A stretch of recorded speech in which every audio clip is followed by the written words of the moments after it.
All right, welcome everyone. Sunday, this is September 18th, and I'm Kenlyn, and we're going to do a Dharma talk transmission, a gene key transmission. I'm going to weave together different energies that are coming through, and I like to use my life as the sort of petri dish of what's happening in the collective, as well as ways to understand some of the shifts and changes that we're being asked to make right now.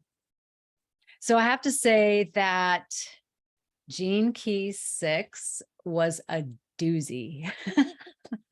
I didn't expect this. I honestly didn't expect it because I've taught this before, and it's the shadow of conflict and the siddhi, the ultimate gift, the divine gift of peace.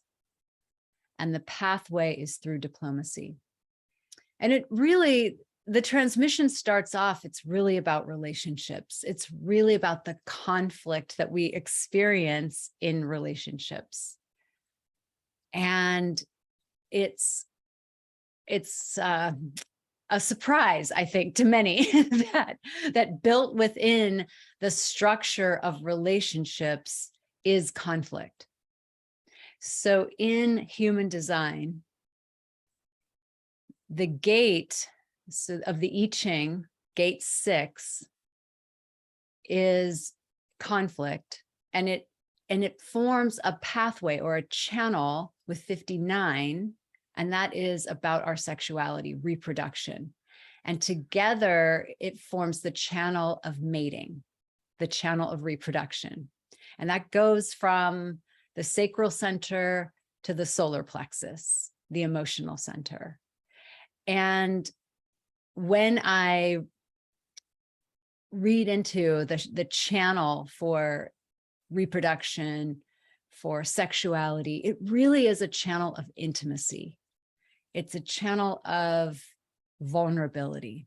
So people who have that channel, and I know several people who only have that channel in their human design chart, they're really here to show us the way of intimacy. And how do they do that? They self-disclose, because the other side of that conflict is dishonesty. So conflict and dishonesty go together in relationships. Yeah, right.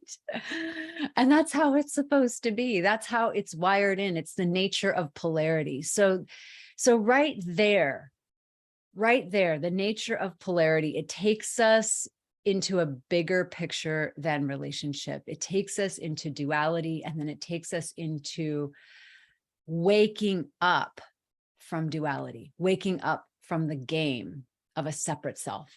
And that's what happened to me. I'm not saying that I'm awake from my separate self, but what I am saying is that something in me, and I wrote this down yesterday, I am discovering that something in me wants to wake up. That's profound. It brought tears to my eyes, and that may be the case with you too. Because I am not alone. I am you. You are me. We are in a collective.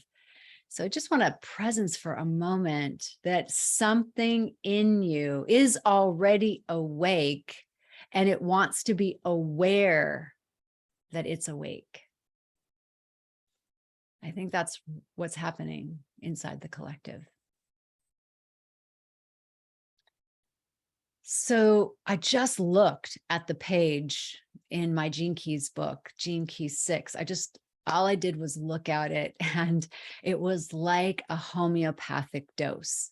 You know, when it's 1000x, it's so much more potent than, 1000x, you just can touch it and you get the, I don't know if that's true, but honestly, I have been with homeopathic medicine in my pocket and things change, or I've taken one drop and my whole world is shifted. I used to work with a brain guy in Boulder who has since passed. He was truly genius. And he would give me remedies and I would like never open the bottle because my whole life would just shift. And I was like, if I open this bottle and I take a full dropper, holy crap, I'm just going to discombobulate, like I'm going to decombust, or what that word is combust, and become full light or something, just shatter. That's how I felt at the time. And so looking at that Gene Key 6, just that page, I was like, oh, wow.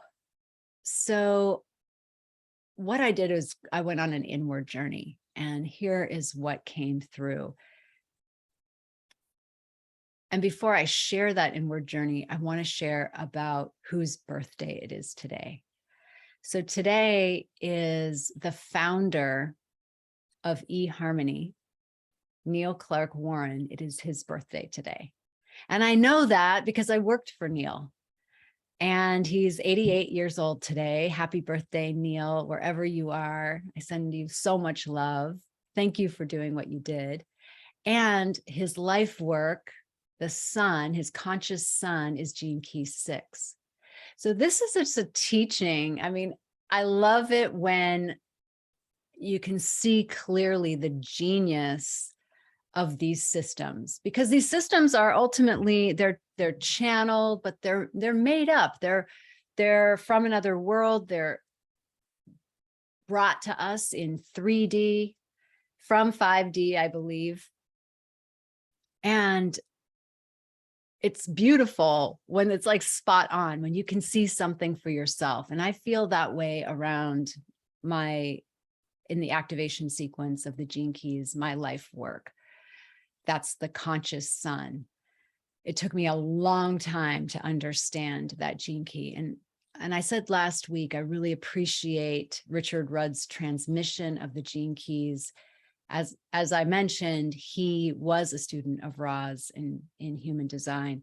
But what he did, I think, he was probably influenced by the rigidity of how human design came through.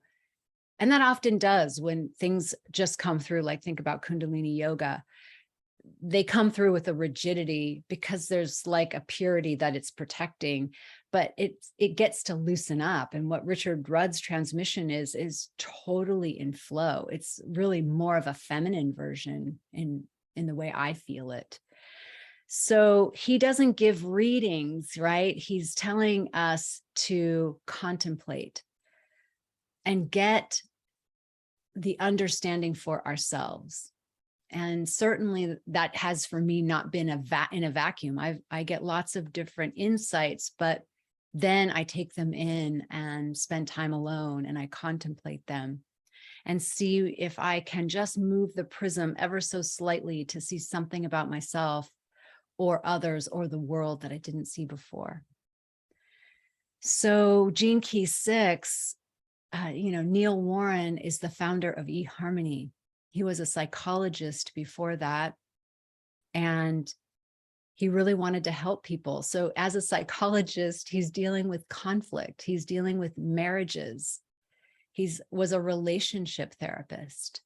So Gene Key 6 is about conflict in relationships. I mean, you can't make this up, right?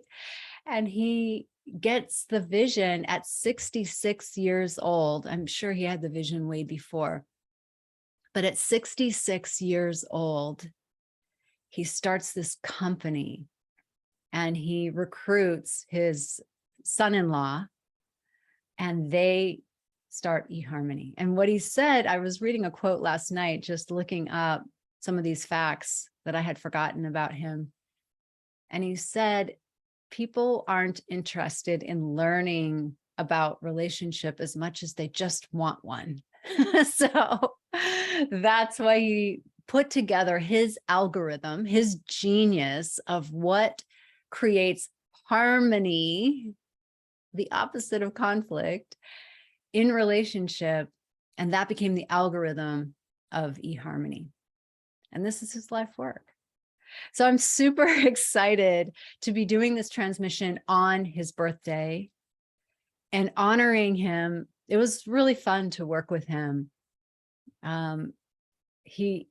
Like Gene Key 6 people are emotional masters. They're they get to be like, that's their province, that's their aspiration. They can become emotional masters. And certainly because he sat with people over and over and over again for probably 40 years, he was a master at getting underneath things. So even our staff meetings were really interesting, and we got underneath things, and he was always so curious about me, and I'm always so curious about him. So it was, or others, you know, we were always just curious about life. So anyway, I just acknowledge him today in Gene Key 6 and his contribution to peace. All right, so having said that, I went on my own homeopathic journey of Gene Key 6, and it really wasn't intentional. I was just in my inner journey, and I saw later that it all wove together. And what I experienced was this sense of waking up. And I use it as a verb, waking up. A lot of times, even in the Gene Keys, Richard Rudd has mentioned, like, you either are awake or you're not. And my experience is really different from that. My experience is awakening from the dream of separation. And when there's massive expansion, so if you are a solo entrepreneur with a personal brand, or really anything that gives you a platform for large scale personal expansion, there will always be a contraction with that, right? I mean, we know that from just the birth process itself. If you've had a baby, you know, the body opens, the body closes, and that actual movement is what creates the forward motion. So as this whole week in preparing for Sovereign CEO, and I was sharing with you all in Sovereign CEO that I watched a movie called Interstellar, which is an old movie with Matthew McConaughey, but it is so good. And it's like a 5D, 3D thing. And it takes place from Earth in the future, where the Earth is becoming uninhabitable. And I had some deep downloads and some really like blown open experiences watching that movie for a second time. And I was guided to watch it because I don't really watch movies right now. And I was guided like you have to watch it. And I was like, I don't have time for that. And it was like, you have to watch it. Okay, I'll download it. You know what I mean? And then I watched half, and then I watched the other half, and it was what I needed. But I'm in this place of awakening, and I can tell because there's this massive expansion and then this contraction. And inside the contraction, I am hearing a lot of negative self-talk, a lot. And I know I'm not the only one, because people have shared this with me who are at all levels of playing the game. And sometimes we are experiencing the negativity of the collective. I don't even want to own it as mine, except that the ego self does personalize it. So I don't know if you've noticed that, but the ego self does personalize that negativity. Like, I suck. I am not lovable. Something's wrong with me. It's inherently self-focused, the ego. It's inherently narcissistic. It's just what egos are. It's not unique. Certainly there are people who are clinically narcissistic, and that just, for me, means that their ego structure has taken over because something in them is so shattered. So for most of us, we have a lot of complexity going on inside, and we have a lot of different emotions going on inside. And this is one of them, the emotions of self-hatred, or the emotion of depression, of like anger. In fact, Neil Warren wrote a book called Make Anger Your Ally. That's totally Gene Key 6. I mean, can't make this up. So in that moment, I was I was at the beach and I was hearing my ego self say all these things. And there was also another part of me witnessing the saying of all those things. And that's awesome. When you can bring the witness into the space, it changes the game, because now the self is not merged with the voices of the negative ego. There's more space to just see it. And when that happens, the ability to kind of cut through happens. So I heard it and I heard it, and I was feeling the pain. Honestly, I was in suffering and I was feeling the pain and I was like, what is that pain? What is it? And I kept like, stay with it, because I want to know what it is. I have to name it. Like, what is this thing? Have you ever felt that way, that it feels so big, like if you could solve that, you would solve every problem in your life. And so I was like, stay. And I just heard, like, I'm not lovable, and it's kind of like, that's it. Yeah, that was it. I was like, okay. And I felt the pain of the experience of being not lovable, that feeling of not lovable. And I was in this part of the beach. It was high tide, so I really wasn't like walking. I was just kind of in a part where there was some sand. So I was stationed in this part and I was walking around and no one else was there to see my craziness. But weirdly, I went over to a part of the sand that would be on my pathway back, and I took my heel and I drew a line in it. And I wasn't even sure why I did that. I just drew a line in the sand. And I came back to that space, and then I heard myself say, well, first I heard myself trying to fix all the things. Like it wanted to fix that part of me that didn't feel lovable. Okay, maybe I need to do this kind of a journey. Maybe I need to see this therapist. Maybe I need to do this work. Maybe I need to do that. Like, there's another part of me that's like a fixer, and it just gets on shit. And it's like, all right, let's do it. But then something broke through and said, how can you fix something that doesn't exist? And I was like, whoa. And so I started to think, oh, right. Personality doesn't exist. It's a structure. It's like scaffolding that got created through conditioning. I believe we came in with it. So there's the nature nurture. The nature part is ancestral. It's like the wounds and the patterns of our ancestors we are born with. So it occurs as nature, but it's that long line of DNA. And then there's nurture. There's all the ways that you've been nurtured as a conditioned self. And that's the only explanation for why your cells turn over completely every 7 years, but there's still a you there. And that structure of personality has a voice, a tone. It uses words. That's why however the course of your life, however old you are, there's a continuity in the thing called you because of this thing called a personality structure, otherwise known as your ego. And none of this is bad. It just, the structure, the way things are, the pattern of it is what perpetuates the separation. Because the ego, this personality structure, the thing we call ourselves, is invested in it being true. It's invested in consuming our attention. That's really the main resource that we have. The most precious resource we have is our attention.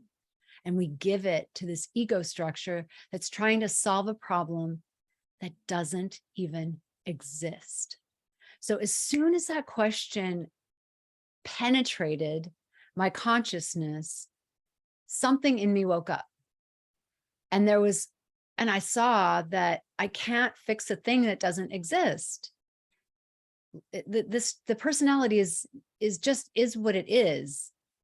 The inherent quality of lovability is always there. Like, I am that. And then when you realize that, there's an opening into the divine. I am the ocean. I am you. I am. And how can this be lovable, not lovable? It is love. Its essence is this. And so that voice said to me, do you want to cross the line? Do you want to choose to wake up? And then it kind of played the Krishnamurti role. If you've ever heard of stories of Krishnamurti, used to clap his hands, wake up. Or I don't know if he smacked people, but I wouldn't be surprised. Wake up. So it became like that. There was something in me that was just wildly like, wake up. And it said, when you cross this line, and I say it, but like, it's me, it's that, it's this. Do you see what I'm saying? Like, oftentimes we like to talk about other beings, but I want to say that it's all one thing. It's who I am. So that part of me that knows, that is awake, that is peace, is saying, choose, just choose. There's a moment of choice in this whole thing when there's enough seeing that we can choose to cross the line and to be awake. So as I was there, I saw that line, and now I knew what the line was for. It was for my choice and for me to cross over.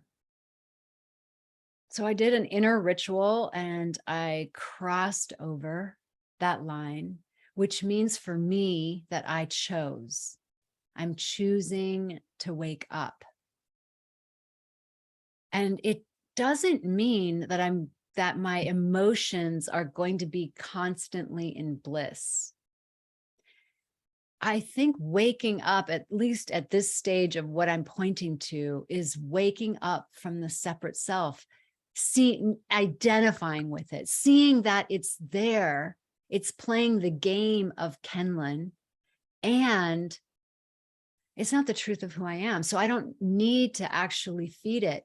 One of the transmissions that I received from it was, on the way home, I was doing things with my hands.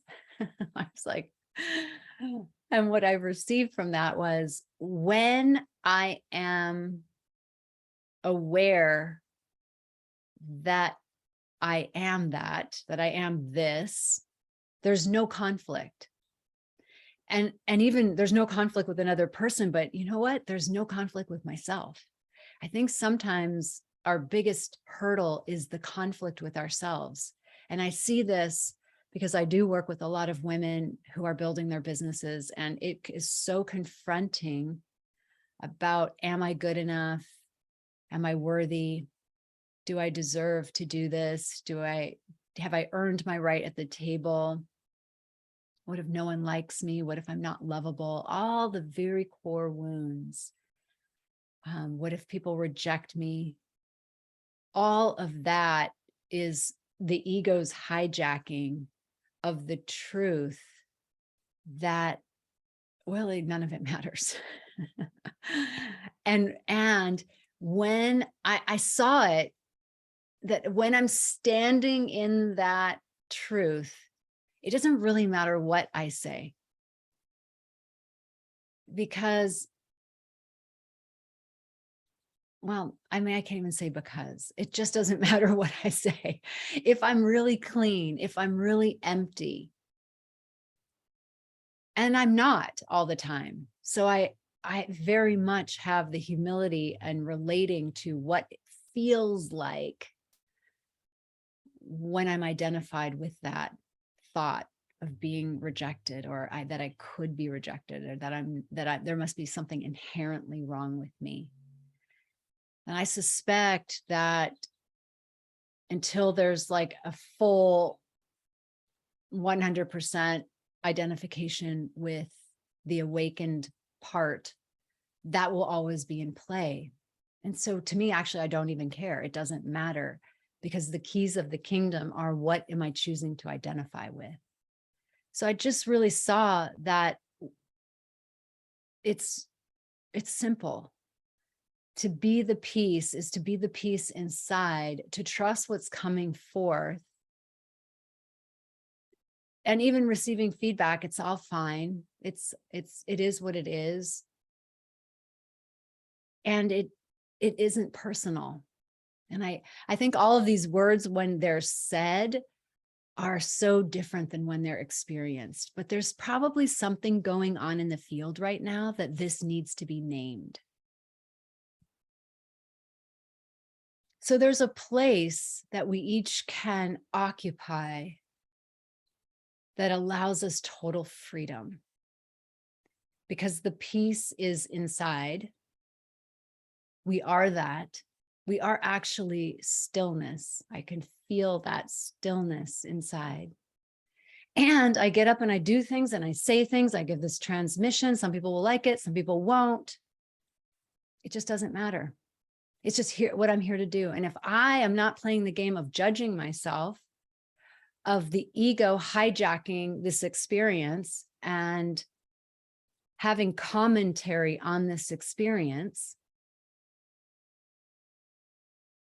or if it does, if I play the game of not feeding it, and I learn to develop that muscle and align my will with not feeding it, then you know, the transmission just, it gets to be more in free flow, and more I'm out of the way.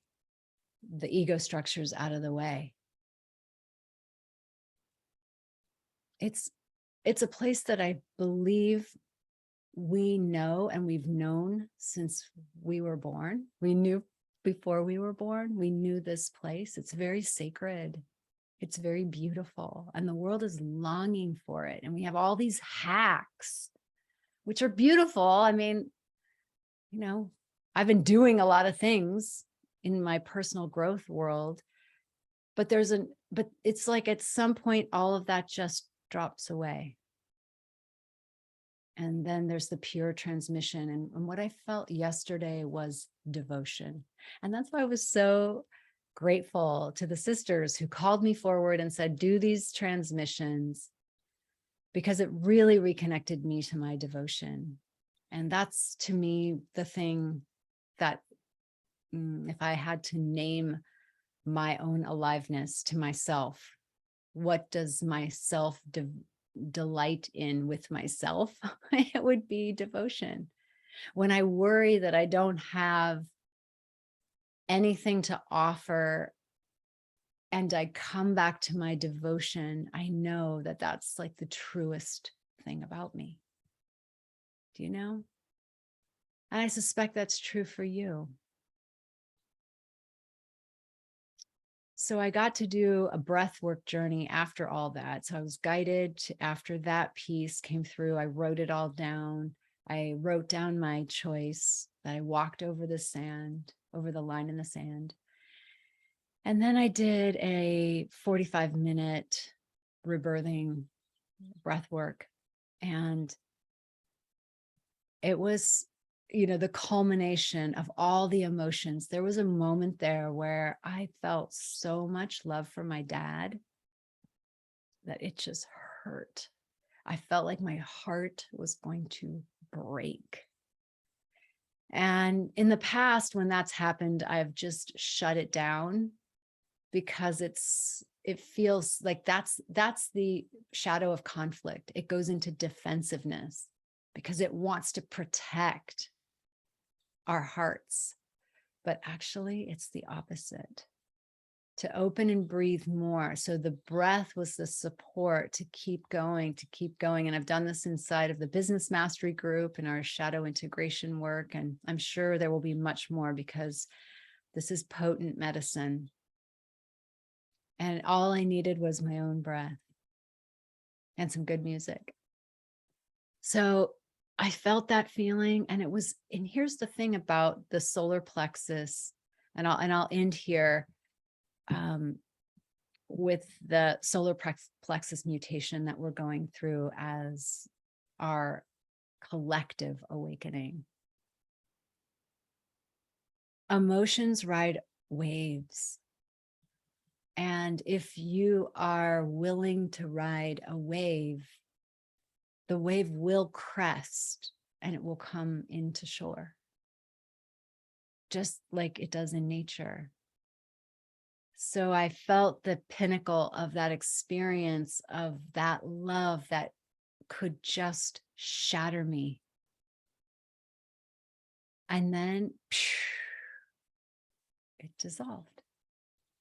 And I went on to the next thing. And there was a part of my witness going, did you just see that? That was like such a huge wave. And now it's done. And now you're on to something else. I just couldn't believe, because there was a story there that if I were to actually feel that, I would go down into a deep, dark abyss and never come out. Anyone else have that experience? Or that thought? It's not, if you've done it, you haven't had that experience, because it doesn't work like that. The dark abyss is oftentimes, first, it's highly fertile ground when we go into the depths. And oftentimes the depression that occurs is because we're naming it, we're contextualizing it as something that's really bad.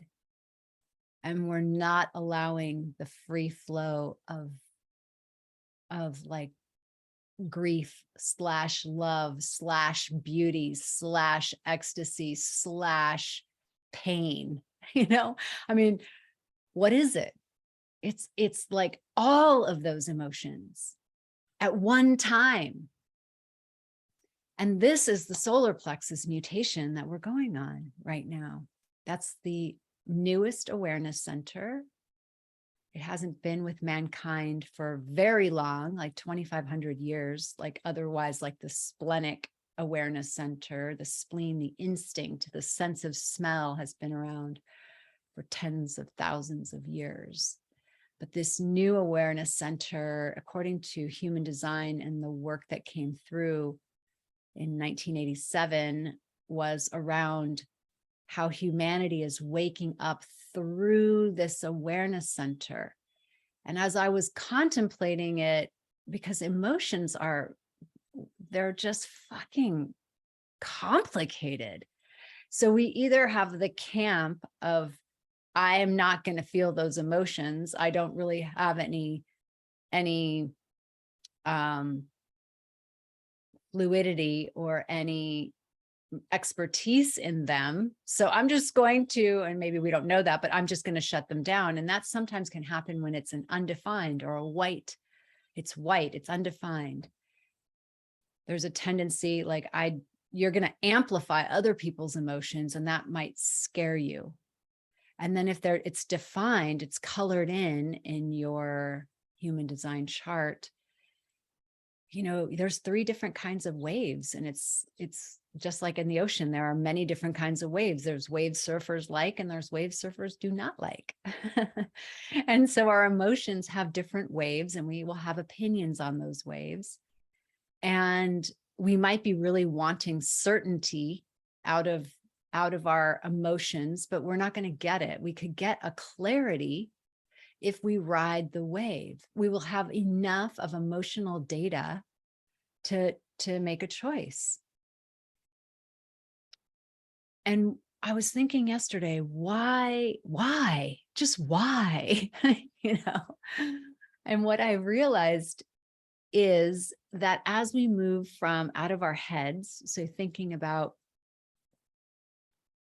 we're in this age of knowledge. We have so much access to information. what do we do with all of it? Well, we really get to embody it or not, embody wisdom, embody truth, embody knowledge. And one way that we embody is through our emotions, because we're feeling. We start with the sensations, and then we unlock an emotion and we allow the wave to run its course. And then we land on the shore. And when we're on the shore, we get to choose. Oh, okay. So, whew, now I know what that's like. So right now in Gene Key 6, that emotional channel, which is 6 to 59, that emotional gate 6 is causing a lot of conflict. It's bringing up, bubbling to the surface, a ton of conflict. We can see it in the collective. And that's because we haven't been taught how to deal with our emotions. So some of you, this is the work that you do, and this is the work that you'll offer to other people. This is through whatever name you name it, and I will support you in that if you're in the business accelerator, and we'll package it in a way that people want to consume it.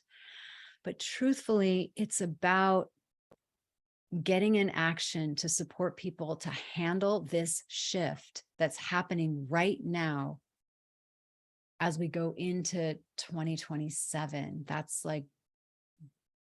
the epic marker line of the shift in consciousness and the real, I'm going to say, battle. Yeah, the battle we're in. And maybe it's an inner battle that is projected outward and we can see the outer battles, but the inner conflict, the inner voices, not understanding the nature of personality versus the nature of the true self. And more people are starting to awaken, and it's going to take those of us who have had these experiences to support people to see, nope, those are two voices. This is the ego structure. This is your true self. Feed this, feed this. This is like made up. It doesn't exist.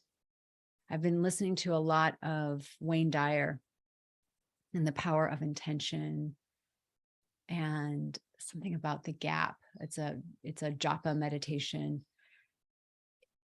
You know, he's talking about death right now and how we can see completely through death. Like, he's like, you can tell life isn't infinite because life ends. So we get to correlate, calibrate to the part of infinity that is us, and then enjoy this three-dimensional space. So there we have it.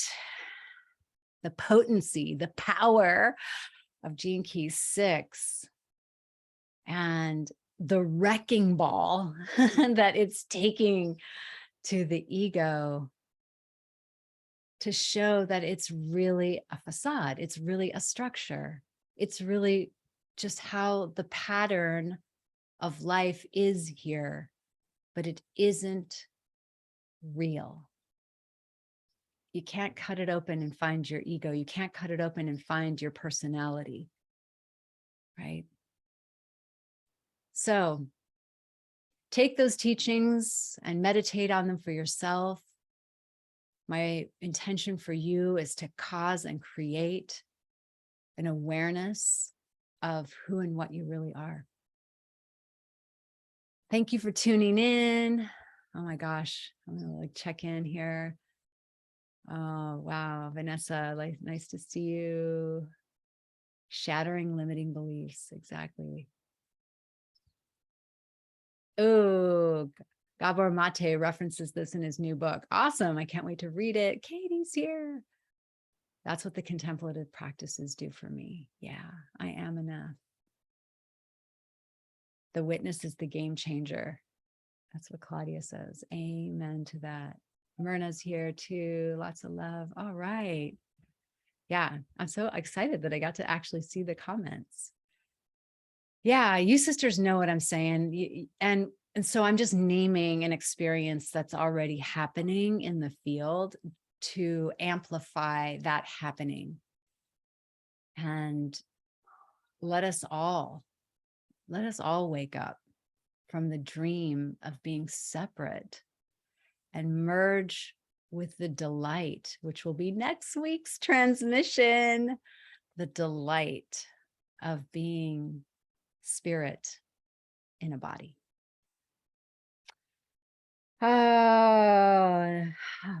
Let's just rub our hands together. I'm just going to beam out love to you. Let's gather all the positive energy we have generated here and dedicate it to the merits. May all beings benefit from the merits of our efforts. Namaste, sisters, brothers, anyone watching this, sending lots of love to you.